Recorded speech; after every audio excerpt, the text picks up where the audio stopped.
Anda berada di segmen Ulas Kompas bersama saya Gita Markesri. Saudara, pada segmen kali ini kita akan membahas apa saja yang ditulis oleh Harian Kompas di edisi Senin 13 November 2023 pada hari ini.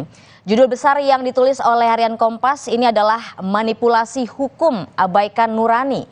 Megawati Soekarno Putri menuturkan manipulasi hukum kembali terjadi. Sementara tim kampanye nasional Prabowo Gibran menepis penyalahgunaan kekuasaan dan manipulasi hukum. 3 bulan jelang pemilu 2024, dinamika praktik politik nasional dinilai sejumlah tokoh bangsa dalam kondisi yang mencemaskan. Di satu sisi ada gejala manipulasi hukum yang mengabaikan politik atas dasar nurani. Sementara di sisi lain ada indikasi krisis nilai serta etika di masyarakat dan penyelenggara negara.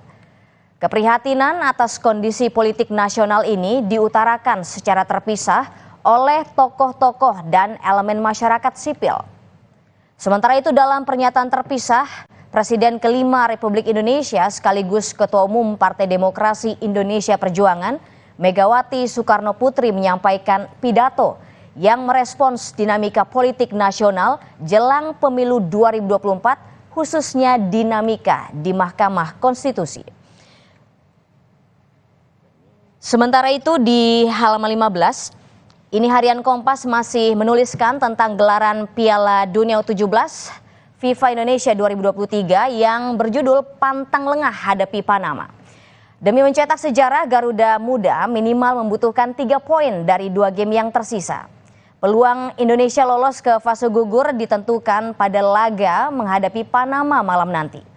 Kualitas Panama ada di bawah Ekuador dan Maroko sehingga jadi satu-satunya tim yang bisa menjadi sumber Indonesia dalam meraih kemenangan di grup A Piala Dunia U17 2023.